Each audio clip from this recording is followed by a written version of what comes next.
Dan, thanks for sitting down with me today. I appreciate it. You're welcome, and very much appreciated from my side being able to sit down with you and the folks at SeaWorld. Good to see you down here in Chicago. We're glad to be here. Yeah. It's been a busy week so far. A busy week indeed. Dan, it seems, well, at the top of the seed company dialogue, there's mergers and acquisitions going on like wildfire. While at the biologicals and microbial side of things, there's just increasing competition. So my question to you is, first, does that sound right to you? And B, if it is, why is that the case, and how does ABM fit into that mix? Well, you're right. There's been a lot of activity in the mergers and acquisitions area, not only with the chemical companies, but also in the past few years with a lot of the biological companies. And you're right, there is a lot of activity. It does affect the biological companies as well. But as the mergers and acquisitions take place, it also opens up a lot of opportunities for biological companies like ABM in the marketplace. And we're starting to take advantage of that. Yes, there is more competition coming into this part of the agriculture business. We see a lot of technology companies. We're not seeing a lot of pure platform companies with the ability to generate revenues similar to we already have that in place. We started that 16 years ago, and we have quickly evolved into an intellectual property company that generates revenues. Good place to be. It is. A good place to be. It is. Dan, 2015 was International Year of the Soils. Mm-hmm. We just had World Soil Day. There continues to be more and more talk about the importance of focusing in on the soil. Right. And science is proving that to be the case. Can you talk a little bit about your take on that, and maybe why you see the focus being adjusted? I'll be glad to do that. Sure. I've always had the philosophy that we know that the seed companies and the chemical companies have done a tremendous job of taking care of the plant, or what you see, the farmer sees above ground, not just what we see.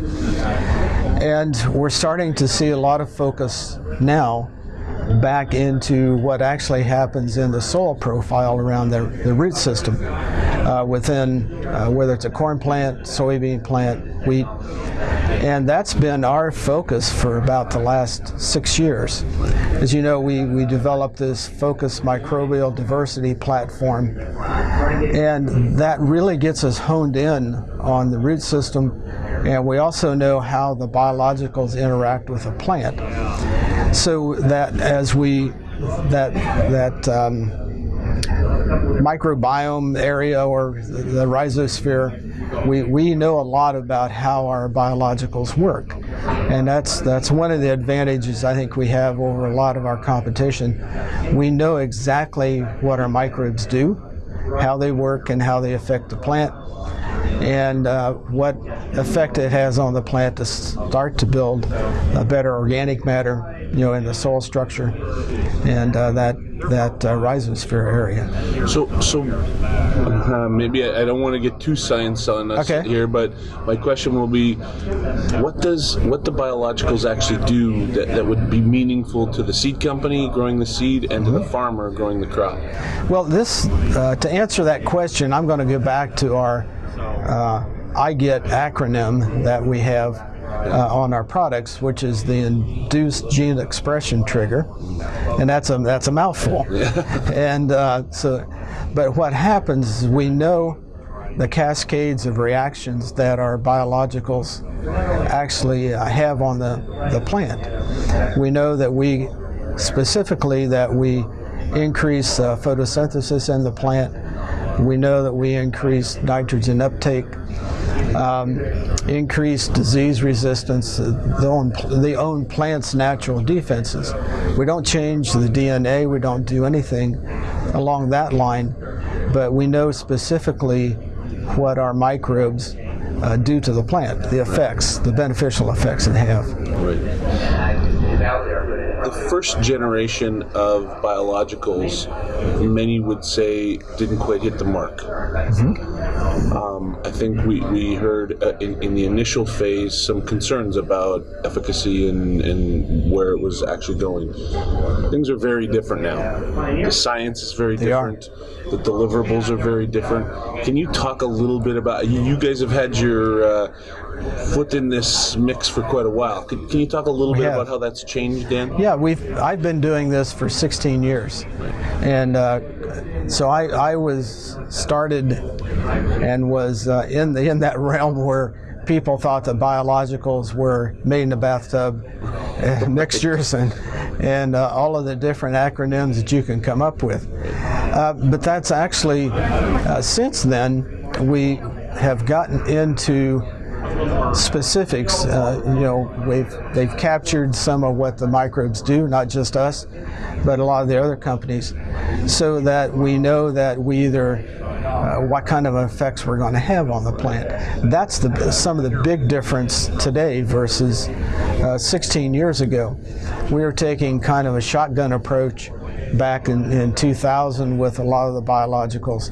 Today, as I said earlier, we know specifically the effects that our microbes have on either the corn, soybean, the wheat plant itself, rice, particularly, we know what to expect, out of the plant. So we can declare some clear expectations now, whereas before it was a little bit more, like you say, shotgun approach. Yeah. Right now, it says we're in the process of getting all of our trichoderma strains registered with the EPA.